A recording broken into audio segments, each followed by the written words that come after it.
إن الحمد لله والصلاة والسلام على من لا نبي بعده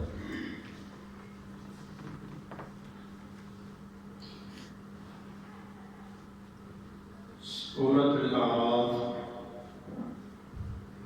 رسول اللہ صلی اللہ علیہ وآلہ وسلم کی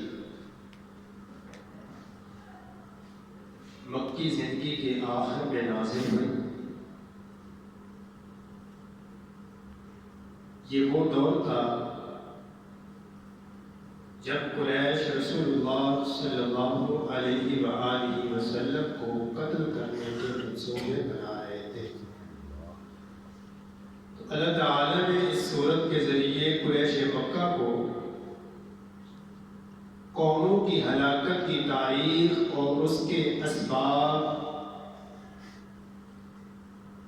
اللہ تعالیٰ نے بتائے اور ان کو تنبیہ فرمائی کہ اگر تم بھی باز نہ آئے تو تمہارا انجام بھی وہی ہوگا جو پہلے لوگوں کا ہوا ہے۔ اس سورت کا نام اعراف اس لیے رکھا گیا ہے کہ اس میں مقام اعراف کا تذکرہ ہوا ہے جو جنت اور جہنم کے درمیان ایک مقام ہے۔ یعنی کہ عموماً مسلمانوں کے اندر یہ چیز مشہور ہے کہ دو ہی چیزیں ہیں، یا جنت ہے یا جہنم ہے، لیکن قرآن نے تذکرہ کیا ہے کہ جہنم اور جنت کے درمیان بھی ایک مقام موجود ہے۔ تو اللہ تعالیٰ نے اس مقام کے اندر کچھ لوگوں کا ذکر کیا، اس مقام کا ذکر کیا اس سورت کے اندر، اس لیے اس سورت کا نام سورۃ الاعراف رکھ دیا گیا ہے۔ اللہ تعالیٰ سے دعا ہے کہ اللہ تعالیٰ ہمیں بغیر حساب کے اپنی رحمت خاص کے ساتھ اپنی جنت کا داخلہ نصیب فرمائے۔ اعراف بھی کوئی ایسی اچھی جگہ نہیں ہے کہ مسلمان خوش ہو جائے شاید کہ وہ بھی کوئی خوبصورت جگہ ہے، وہ ایک آزمائش کی گھاٹی ہے۔ تو آزمائش کی گھاٹی بھی بڑی سخت ترین ہوتی ہے، ہم دنیا کی آزمائش برداشت نہیں کر سکتے، وہ تو آخرت کی ہے۔ اور اللہ تعالیٰ نے اس سورت کے اندر وحی کا بھی تذکرہ کیا ہے۔ یہ بات واضح ارشاد فرمائی ہے، اتبعوا ما انزل الیکم من ربکم ولا تتبعوا من دونہ اولیاء قلیلا ما تذکرون۔ فرمایا کہ اس کے پیچھے چلو جو تمہارے رب نے تمہاری طرف نازل کیا ہے، اس کے سوا اولیاء کو اور دوستوں کے پیچھے مت چلو۔ اگر تم اللہ کی طرف سے آئی ہوئی وحی کے پیچھے نہیں چلو گے، اولیاء کے پیچھے چلو گے تو تم گمراہ ہو جاؤ گے، اور بہت کم تم نصیحت قبول کرتے ہو۔ اللہ تعالیٰ نے پوری انسانیت کو یہ نہیں کہا کہ نیک لوگوں کا پیچھا پکڑ لینا تو کامیاب ہو جاؤ گے، بلکہ اللہ نے یہ بتایا کہ پہلی بات ہے کہ اللہ کی وحی کے مطابق جو زندگی بسر کر رہا ہے اس میں آپ نے دیکھنا ہے کہ باقی یہ وحی کے مطابق زندگی بسر کر رہا ہے تو اس کے ساتھ چلنا ہے۔ اگر چلتے ہوئے وہ کہیں قرآن و سنت سے ہٹے تو آپ نے اس کی بات کو تسلیم نہیں کرنا۔ آپ پر جو فرض ہے وہ ہے اللہ کا قرآن اور رسول اللہ صلی اللہ علیہ وسلم۔ اس کے بعد اللہ تعالیٰ نے آدم علیہ السلام کی تخلیق کا تذکرہ بھی اسی صورت کے اندر فرمایا ہے کہ اللہ نے قوموں کی ہلاکت کے اسباب بیان کرنے سے پہلے گمراہی کی ابتدا اور تاریخ کا تذکرہ فرمایا کہ آدم علیہ السلام کے بعد فرشتوں کو حکم دیا کہ آدم علیہ السلام کے سامنے سجدہ ریز ہو جاؤ۔ تمام فرشتے اللہ کے حکم کو تسلیم کرتے ہوئے آدم علیہ السلام کے سامنے سجدہ ریز ہو گئے، مگر ابلیس نے انکار کر دیا۔ اللہ نے انکار کی جو وجہ قرآن کے اندر بیان کی ہے کہ ابلیس نے کیوں انکار کیا ہے۔ ابلیس نے کہا انا خیر منہ خلقتنی من نار وخلقتہ من طین، آپ نے مجھے آگ سے بنایا، آگ بہتر ہے مٹی سے، اس کو آپ نے مٹی سے بنایا۔ یہ جو معاشرے کے اندر لوگوں نے باتیں پھیلائی ہوئی ہیں، قرآن نے جو تذکرہ کر دیا وہی اصل میں اٹل حقیقت ہے، اسی کو قبول کرنا چاہیے۔ اور قرآن میں اللہ نے جو بتا دیا وہ حقیقت وہی ہے، اور وہ گفتگو ہے جو ابلیس کی اللہ کے ساتھ ہوئی ہے۔ میں آپ تو نہیں تھے اس وقت، یا جو باتیں شوشے چھوڑتے ہیں وہ اس وقت وہاں تھے، ان کو کس نے آ کر بتایا کہ یہ گفتگو ہوئی ہے؟ ہم تو ایمان رکھ رہے ہیں قرآن پر جو اللہ نے نازل فرما دیا، مومن کا کام ہے اسے قبول کر لینا۔ اللہ تعالیٰ نے یہاں پہ وجہ بتا دی، پھر آگے اس بدبخت کو جب رسوا ہوا تو اس نے رسوائی کے اندر اللہ تعالیٰ کے سامنے معافی مانگنے کی بجائے اس نے اور راستہ تکبر اور غرور کا اختیار کیا۔ اس نے مہلت مانگی قیامت تک کہ مجھے قیامت تک مہلت دے دے۔ جب مہلت اللہ نے دے دی تو ابلیس نے قسم کھا کر کہا کہ مجھے اللہ آپ کی عزت کی قسم ہے میں لوگوں کو گمراہ کروں گا۔ میں آپ تھوڑی غور کریں، مطالعہ کرتے ہوئے میں سوچ رہا تھا کتنا بدبخت ایسا دشمن ہے، لوگوں کو اللہ کے علاوہ غیروں کی قسموں پر لگا دیا، خود اس نے رب کی قسم اٹھائی ہے۔ ابلیس نے اللہ کے علاوہ کسی کی قسم نہیں اٹھائی، اس نے کہا اللہ آپ کی عزت کی قسم ہے، آپ کے جلال کی قسم ہے، میں ان کو گمراہ کروں گا۔ اس نے اللہ کے علاوہ غیر کی قسم نہیں اٹھائی، اس نے بھی اللہ کی قسم اٹھائی۔ اور نبی علیہ السلام نے فرمایا کہ اپنے باپ دادا کی قسمیں نہ اٹھایا کرو، اگر قسم اٹھانے کی ضرورت پڑ جائے تو صرف اللہ کی اٹھائے۔ یہ ہمارا معاشرہ شروع ہو گیا، دودھ کی قسم اٹھائیں، بیٹے کی قسم اٹھائیں، ماں کی قسم اٹھائیں، جس کے سر پر ہاتھ رکھ کر قسم اٹھائیں۔ یہ ساری اہل یہود کی بدعات خرافات ہیں جو مسلمان نے اپنائی۔ اللہ کے نبی صلی اللہ علیہ وسلم نے ساری قسموں سے منع کر دیا، فرمایا اگر ضرورت پڑ جائے تو صرف رب کی اٹھانا اور کسی کو اٹھانا۔ پھر اللہ تعالی نے آدم علیہ السلام کو جنت کے اندر داخل فرما دیا۔ آدم علیہ السلام اور سیدہ حوا کو جنت میں رہنے کے لیے رکھا تاکہ زمین پر جا کے اس کے مطابق زندگی بسر کریں۔ آدم علیہ السلام کو سکھایا گیا کہ اگر دنیا میں جا کر اللہ کی اطاعت کرو گے تو یہ جنت ہمیشہ کے لیے آپ کو مل جائے گی۔ اور آدم علیہ السلام کو حلال حرام کا تصور دینے کے لیے جنت کی ساری نعمتیں اللہ نے حلال کر دی، صرف ایک درخت سے روکا، صرف ایک درخت سے روکا، باقی سب کچھ حلال کر دیا۔ جنت کی کوئی نعمت ایسی نہیں تھی جو اللہ نے ان کے لیے حلال کی تھی۔ اور وہ درخت کس چیز کا تھا؟ اس کا نام نہ قرآن میں ہے نہ رسول اللہ صلی اللہ علیہ وسلم کے فرمان میں ہے۔ زیادہ محدثین کہتے ہیں کہ ہمیں قبول کر لینا چاہیے، ہمارے رب نے ذکر کیا ہے، وہ جس چیز کی تھا ہم نے کون سا اس درخت کے پاس جانا یا آج اس درخت سے بچنے کا ہمیں کوئی حکم ہے؟ تو یہ بعض لوگوں نے مختلف طویلے لگا کر کے اپنی سوچیں دوڑا کر کے کسی نے کچھ نام لیا، کسی نے کچھ نام لیا، اس کی ضرورت نہیں ہے۔ تو آدم علیہ السلام جنت میں رہ رہے تھے، اس نے پھر اپنی وہ دشمنی، اصل جو دشمنی تھی وہ نکالی۔ اور اللہ تعالیٰ یہاں پہ ابلیس کی اصلیت دکھا رہا ہے تاکہ انسان اپنے دشمن کو پہچانے، اس کی سازشوں سے بچ کر نکلے کہ یہ ایسا بدبخت جس نے میرے باپ کو، میری ماں کو اللہ کی جنت سے نکالا تھا، میرا کیسے خیر خواہ ہو سکتا ہے؟ تو اللہ نے یہاں پہ یہ انسان کو واضح کر دیا کہ اپنے دشمن کو پہچان لو، یہی تمہارے لیے کامیابی ہے۔ اگر اس کو نہیں پہچانو گے تو خسارے کی راہ پر چل کرو گے۔ اور یہاں پہ بعد میں اور بھی طویلیں اختیار کی ہیں کہ بابا جی نہیں مانتے تھے، اماں جی نے بڑے ترلے پائے تو اماں جی نے ان کو برگلا پھسلا لیا۔ یہاں پہ جو بدبخت لوگ ہیں نا اسلام کے خلاف من پسند زندگی بسر کرنے والے، انہوں نے یہاں پہ اصل پہ شیطان گناہ کیا ہے تاکہ عورت کا مقام گرا سکے لوگوں کی نگاہوں میں، اور وہ جو معاشرے کے اندر اسلام کے خلاف ہرزہ سرائی کرنے والی ہیں ان کو تقویت دے سکے۔ دیکھ لو کہ یہ عورت کو بدنام کیا جا رہا ہے، ہمیں کون سی اتنی ضرورت پڑ گئی ہے؟ ماں جی کے اتنے مخالف ہو گئے ہو کہ ماں جی نے تمہارا کون سا نقصان کیا؟ انسان کے دونوں میاں بیوی خطا ہو گئی، اللہ نے ذکر کیا خطا ہو گئی، بس رب نے مختصر ذکر کر دیا، ہمارا کام ہے اس کو قبول کرنا۔ خطا ہو گئی، رب کی طرف سے حکم آ گیا، اللہ نے جنتی لباس اتار دیا۔ جب جنتی لباس اترا دونوں میں شرمندہ ہوئے، پریشانی ہوئی۔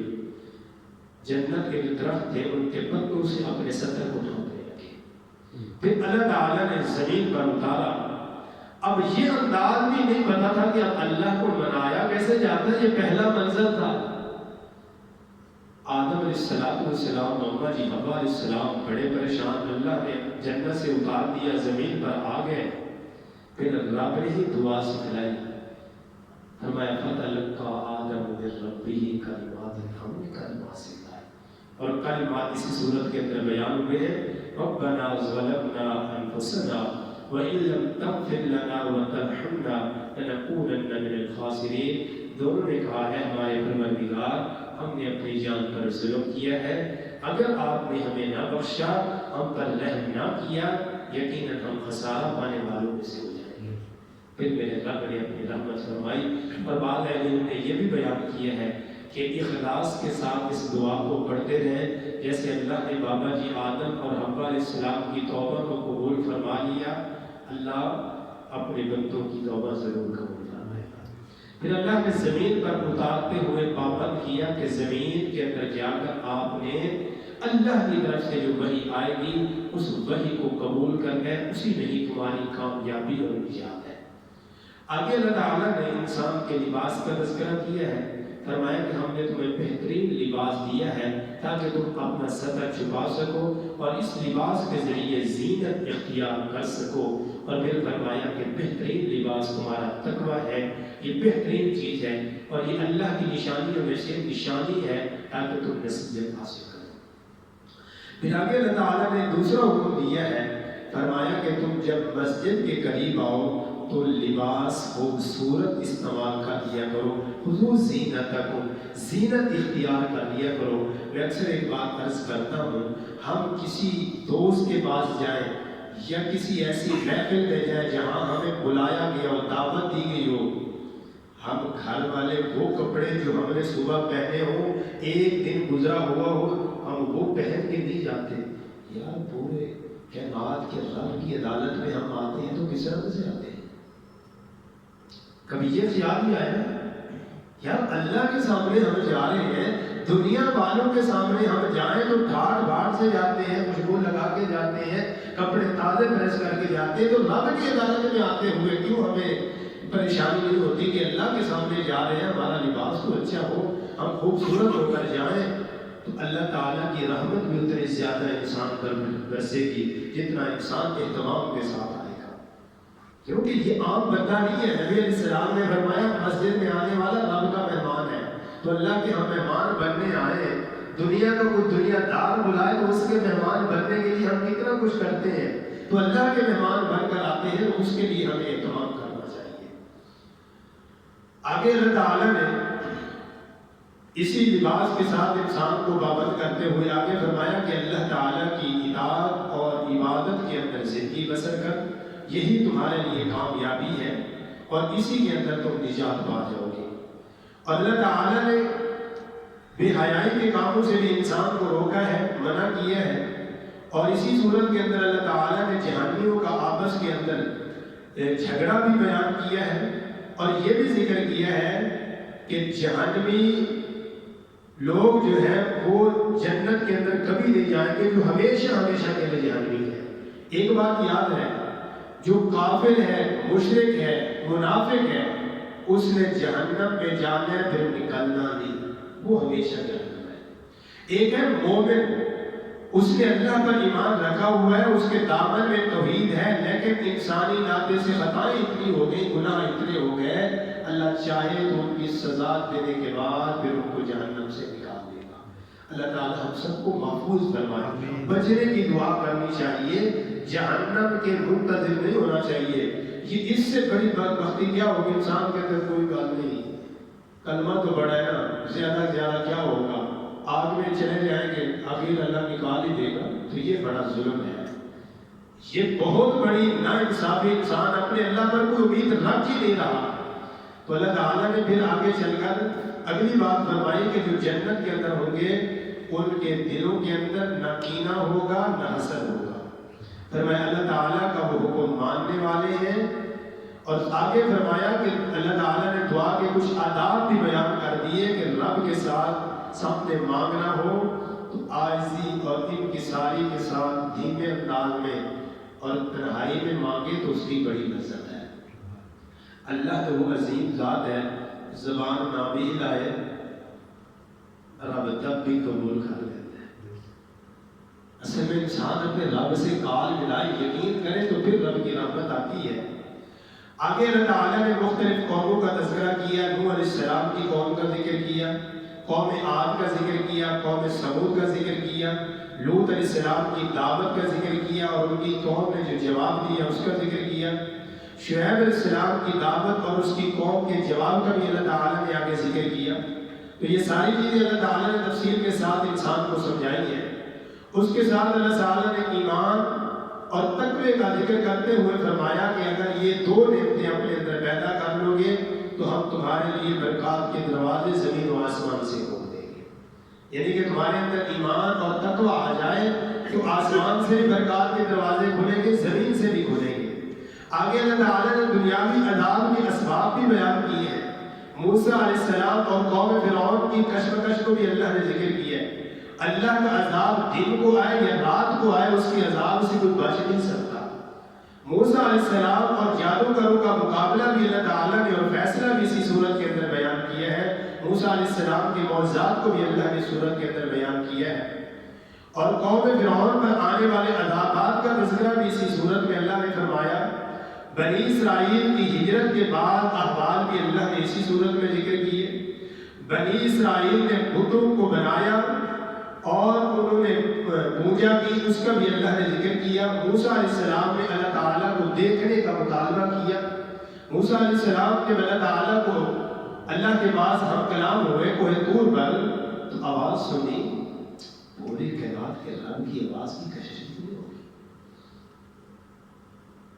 کہ آواز ساری دنیا کی، ان کے انداز اپنے، یہ پوری کائنات کے رب کی آواز تھی، موسیٰ علیہ السلام سن رہے تھے۔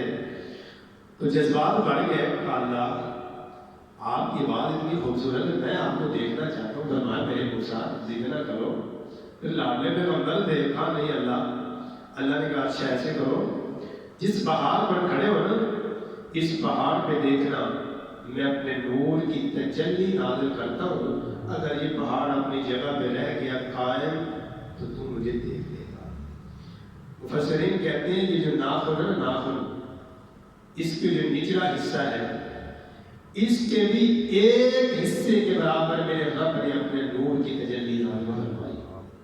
جب وہ نور آیا تو پہاڑ ریزہ ریزہ ہو گیا، موسیٰ علیہ السلام گر پڑے۔ جب ہوش آئی، بے ہوش ہو گئے، جب ہوش آئی تو کہا اللہ میں توبہ کرتا ہوں، اللہ میں توبہ کرتا ہوں، میں آپ کا ایمان لایا۔ یعنی کہ احساس ہو گیا کہ یہ میرے سے غلطی ہو گئی ہے، میں نے کون سا مطالبہ اپنے رب سے کیا ہے، دنیا کے اندر تو رب کو دیکھ کوئی نہیں سکتا، تو میں نے اتنا بڑا مطالبہ کر لیا۔ تو پھر اللہ تعالیٰ نے موسیٰ علیہ السلام کی اس دعا کو بھی قبول کر لیا، اور بنی اسرائیل نے بچھڑا بنا کر اس کی پوجا شروع کی، اس کا بھی اللہ نے سورت کے اندر تذکرہ کیا۔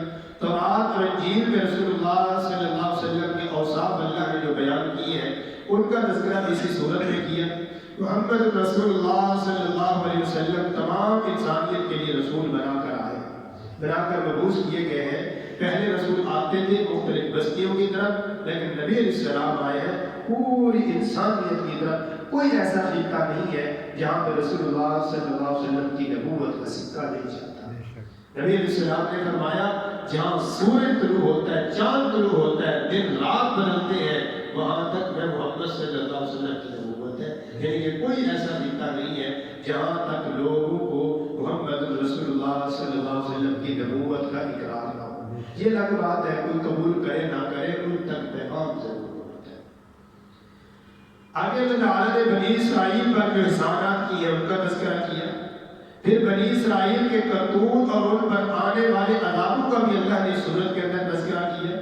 امر بالمعروف نہی عن المنکر کرنے والے عذاب سے نجات پا جاتے ہیں، بچ جاتے ہیں، اللہ نے ان کا بھی تذکرہ کیا۔ ایک ہے گناہ کرتا ہے، ایک ہے گناہ دیکھتا ہے، اگر دیکھنے والا اس گناہ کو نہ روکتا ہے، نہ دل میں برا سمجھتا ہے اور اس برائی سے دور نہیں ہوتا تو وہ بھی برابر کا مجرم ہے۔ اللہ ہم سب کو اس جرم سے محفوظ کرائے۔ نبی علیہ السلام نے 3 باتیں بتائی ہیں. فرمایا ہاتھ سے روکنے کی طاقت رکھتا ہے تو وہ گناہ ہاتھ سے روکے، اگر ہاتھ سے طاقت نہیں تو زبان سے روکے، زبان سے بھی نہیں طاقت تو فرمایا اپنے دل میں اس کو برا تسلیم کرے. یہ آخری کمزور ترین ایمان کی علامت ہے. آگے اللہ تعالیٰ نے پھر بتایا کہ عالم ارواح میں تمام انبیاء، تمام آدم علیہ السلام کی اولاد سے ہم نے وعدہ لیا الستو بربکم قالوا بلی شہدنا کہ میں تمہارا رب ہوں کہ نہیں. سب نے یہ اقرار کیا تھا اللہ آپ ہمارے رب ہیں، ہم سب اپنے رب سے وعدہ کر کے آئے. اس کے بعد اللہ تعالیٰ نے اسماء الحسنیٰ کے ذریعے اپنے سے دعا مانگنے کا تذکرہ کیا. اللہ کے صفاتی نام کے ذریعے انسان دعا مانگے تو وہ دعا جلد قبول ہوتی ہے. اور یہ بڑی خوبصورت انسان کے لیے اعزاز کی بات ہے کہ وہ اپنے رب کی صفات کے ذریعے رب سے مانگتا ہے، اللہ تعالیٰ اس پر اپنی رحمت جلدی فرماتے ہیں. آگے اللہ تعالیٰ نے نبی صلی اللہ علیہ وسلم کے متعلق فرمایا کہ نہ تمہارے نفع کے نقصان ہیں، نہ وہ نفع کے مالک ہیں، نہ نقصان کے مالک ہیں، نہ وہ عالم الغیب ہیں. پھر آگے اللہ نے تنبیہ کرتے ہوئے لوگوں کو روکا کہ اولاد میں شرک نہ کرو. اولاد میں شرک کیا تھا کہ دی ہوئی اولاد اللہ کی ہوتی تھی اور وہ جاتی استانوں کے نام پر تھی کہ اس کا کرم ہے، اس کا کرم ہے، اس کی رحمت ہے، اس کی یاد ہے. آج بھی مسلمان کرتا ہے. تو اللہ نے تنبیہ کرتے ہوئے فرمایا اولاد کے اندر شرک نہ کرو کہ یہ دین میں نے ہے، اور اسی اولاد کو جا کر وقف کرتے ہو غیروں کی بندگی کے لیے، وہاں وقف کرتے ہو غیروں کے لیے، اور اگر کچھ مانگتے ہو تو پھر غیروں سے جا کر مانگتے ہو. تو اولاد کے اندر بھی شرک نہ کرو. اس کو بنانے والی کون سی ذات ہے جس نے ماں کے رحم کے اندر اس کی تخلیق کی، اسے پیدا کیا، صحیح سلامت زندگی دی، تندرستی دی. وہ جب چاہے اس کا سانس نکال لے تو جن کے پاس چھوڑ کے آتے ہو وہ کچھ کام کے نہیں. تم اپنا بنا ہوا اٹھا کے لاؤ گے وہ زندہ نہیں کر سکتے.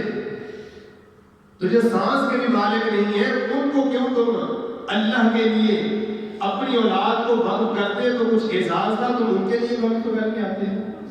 پھر اللہ نے مشرکین کے معبودوں کی حالت بیان کی اور متقین لوگوں کو شیطانی حملوں سے بچنے کے لیے اللہ نے تلقین کی کہ شیطان کے حملوں سے اپنے آپ کو بچا کے رکھو، یہ تمہارا بڑا دشمن ہے.